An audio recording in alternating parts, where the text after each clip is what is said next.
چنانچہ نبی علیہ الصلوۃ والسلام کے اوپر جو شخص درود شریف پڑھتا ہے اللہ رب العزت اس کے بھی گناہوں کو معاف فرماتے ہیں۔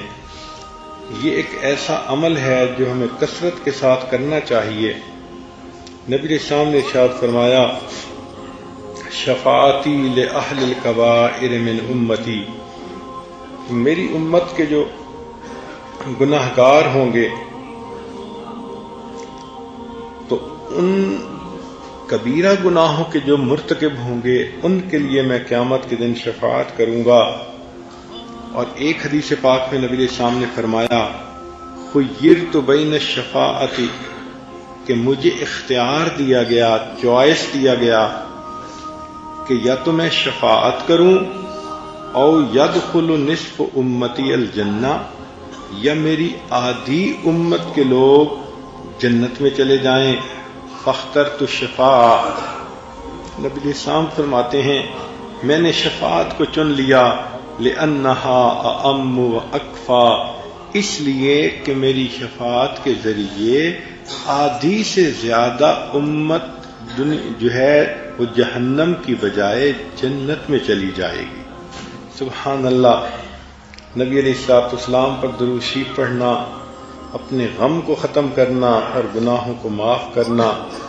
چنانچہ حدیث پاک میں ہے ایک صحابی نبی علیہ السلام کی خدمت میں حاضر ہوئے، اے اللہ کے نبی صلی اللہ علیہ وسلم، میں آپ پر تیسرا حصہ وقت کا درود شریف پڑھ لیا کروں؟ فرمایا زیادہ کرو تو بہتر ہے۔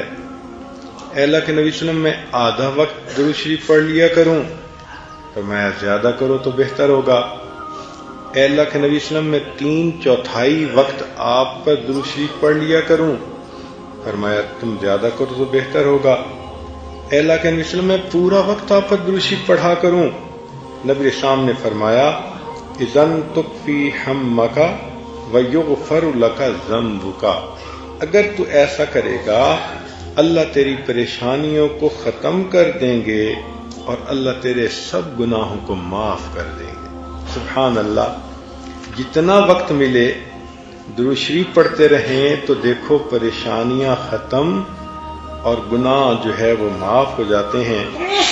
اس لیے فرمایا کہ جب دو دوست آپس میں ملیں، واقف لوگ آپس میں ملیں، ایک دوسرے کو سلام کریں اور اس وقت لم یتفرقا۔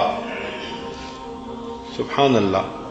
حدیث پاک ہے، انس رضی اللہ عنہ کی روایت ہے کہ نبی علیہ السلام نے فرمایا ما من عبدین متحابین یستقبل احدہما صاحبہ ویصلیان علی النبی صلی اللہ علیہ وسلم، کہ دو محبت رکھنے والے لوگ جب ایک دوسرے کے سامنے آتے ہیں اور ایک دوسرے کو سلام کرتے ہیں اور پھر وہ نبی علیہ السلام پر درود شریف پڑھیں، لم یتفرقا، وہ جدا نہیں ہوں گے، حتی یغفر لہما ذنوبہما ما تقدم منہما وما تأخر، حتی کہ اللہ تعالی ان کے اگلے اور پچھلے سب گناہوں کو معاف فرما دیں گے۔ اب دیکھیں آپ دن میں شاید 50 خواتین کو ملتی ہوں گی، کہیں بہن کو ملی، کہیں ماں کو ملی، کہیں کسی پڑوسن کو ملی، رشتہ دار کو ملی، تو اگر ایسا موقع ملتا ہے تو نبی علیہ السلام پر درود شریف بھی پڑھ لینا چاہیے تاکہ یہ سعادت ہمیں نصیب ہو جائے کہ جدا ہونے سے پہلے مغفرت ہو جائے۔ اور ایک اور عمل ایسا ہے کہ جو عورتوں کو اپنانا چاہیے اور اہتمام سے کرنا چاہیے۔ یہ بخاری شریف کی روایت ہے، دار قطنی نے بھی اس کو روایت کیا۔ ابو ہریرہ رضی اللہ عنہ فرماتے ہیں کہ جو انسان جمعہ کے دن عصر کے بعد اپنی جگہ پر بیٹھے بیٹھے نبی علیہ السلام پر 80 مرتبہ درود شریف پڑھے، اللہ تعالیٰ اس کے 80 سال کے گناہوں کو معاف فرما دیتے ہیں۔ اب ذرا غور کیجئے، 80 سال کا مطلب پوری زندگی کے گناہ۔ تو آپ یوں سمجھیں کہ جمعہ کے دن عصر کے بعد اگر میں 80 مرتبہ درود شریف پڑھ لوں گی تو میرے پوری زندگی کے گناہ معاف ہو جائیں گے۔ اور وہ درود شریف کیا ہے؟ اللہم صلی علی محمد النبی الامی وعلی آلہ وسلم تسلیما۔ اتنا بڑا درود شریف بھی نہیں، آپ اس کو لکھ لیں، پڑھ لیں، یاد کر لیں، اور کوشش کریں کہ جمعہ کے دن اپنے گھر کے سب بچے بچیوں کو کہیں کہ وہ آپ کے ساتھ نماز پڑھیں۔ چھوٹے بچے تو عام طور پہ گھروں میں ہی نمازیں پڑھتے ہیں، ماں ہی پڑھاتی ہے، تو وہ اگر اس دن اہتمام کے ساتھ اکٹھی نماز پڑھ لیں اور ان سب کو کہیں کہ سب نے بیٹھے رہنا ہے اور یہ درود شریف پڑھنا ہے، آپ خود بھی پڑھیں، بچوں سے بھی پڑھائیں، اور اس کے بعد دعا مانگیں، اور پھر دیکھیں کہ گھر کے اندر برکتیں کیسے آتی ہیں۔ ہم ایسے اعمال کرتے ہی نہیں کہ جس سے برکتوں کے دروازے کھل جائیں ہمارے لیے۔ تو جب بچپن سے بچوں کو اس کی عادت ڈالیں گی، وہ پوری زندگی پڑھتے رہیں گے اور اللہ ان کے گناہوں کو بخشیں گے۔ تو ہمیں چاہیے کہ ہم درود شریف جمعہ کے دن عصر کے بعد پڑھنے کی عادت کو اپنائیں، اور ویسے بھی حدیث پاک میں ہے کہ جمعہ کے دن ایک ساعت اجابت ہوتی ہے۔ ساعت اجابت کہتے ہیں وہ گھڑی جس میں دعا قبول ہوتی ہے۔ بعض علماء نے لکھا کہ امام جب خطبہ دیتا ہے تو دو خطبوں کے درمیان جب تھوڑی دیر کے لیے بیٹھتا ہے وہ ساعت اجابت ہے، لیکن زیادہ علماء نے یہ لکھا ہے کہ سیدہ فاطمہ الزہرا رضی اللہ تعالیٰ عنہ فرماتی ہیں کہ وہ ساعت اجابت جمعہ کے دن عصر اور مغرب کے درمیان ہوتی ہے۔ تو اگر عصر اور مغرب کے درمیان وہ قبولیت کا وقت ہے تو درود شریف بھی پڑھیں اور اللہ سے دعا بھی مانگ لیں، اور پھر شفاعت کی بھی مستحق بن جائیں گی، زندگی کے گناہ بھی معاف ہو جائیں گے، اور اللہ تعالیٰ کی طرف سے برکتوں کے دروازے بھی کھل جائیں گے۔ سبحان اللہ۔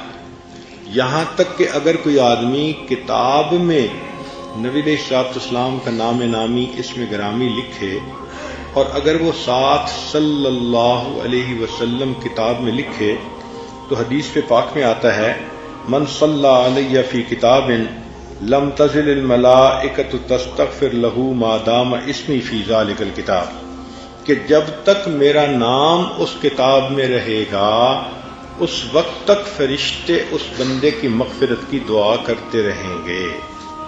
سبحان اللہ، سبحان اللہ۔ سیدنا صدیق اکبر عنہ فرمایا کرتے تھے کہ ٹھنڈا پانی آگ کو اتنا جلدی نہیں بجھاتا جتنا جلدی درود شریف انسان کے گناہوں کی آگ کو بجھا دیتا ہے۔